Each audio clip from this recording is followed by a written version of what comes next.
2-Minute Christianity. 50 Big Ideas Every Christian Should Understand. Chapter 18. Morality, Purpose, and Meaning. Dorothy's lesson in the movie The Wizard of Oz is a lesson we may need to learn. Just as Dorothy's ruby slippers had been able to grant her wish all along, morality, purpose, and meaning have always been ours to define, not God's to impose. Near the end of the movie, after the wizard was exposed as a fraud, he still tried to grant the requests of Dorothy and her friends. The Scarecrow wanted brains, the Lion courage, and the Tin Man a heart. To the Scarecrow, the wizard gave a diploma, to the Lion, a medal labeled courage, and to the Tin Man, a heart-shaped pocket watch.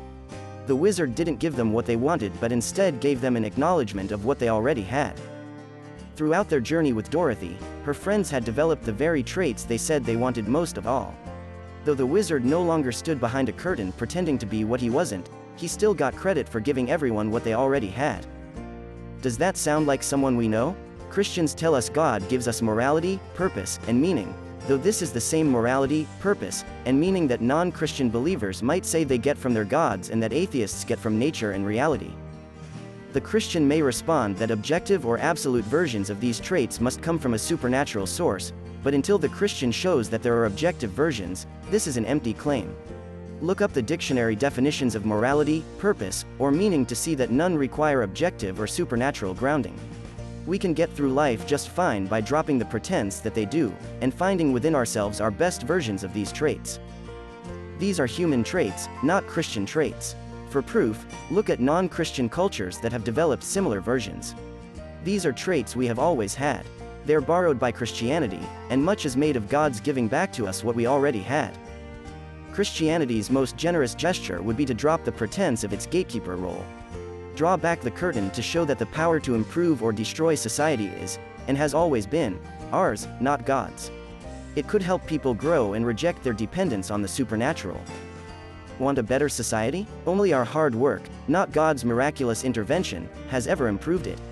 Want a healthier environment? We made the mess, so let's admit our responsibility and work on it ourselves. Want to improve yourself? There's no higher power helping you pass tests, kick bad habits, or get promoted at work. It's just you, with other people to help. At the end of The Wizard of Oz, it's Dorothy's turn. Glinda the Good Witch tells Dorothy that her ruby slippers, which she received at the beginning of her adventure, can return her home. She had been able to get her heart's desire all along. And so it is with us. We're like Dorothy with her ruby slippers. Morality, purpose, and meaning don't come from outside our world but have always been ours to define. What do you think? Add a comment, and don't forget to like and subscribe.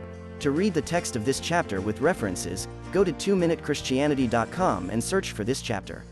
Or buy the book and get all 50 chapters at once. Thanks for your interest.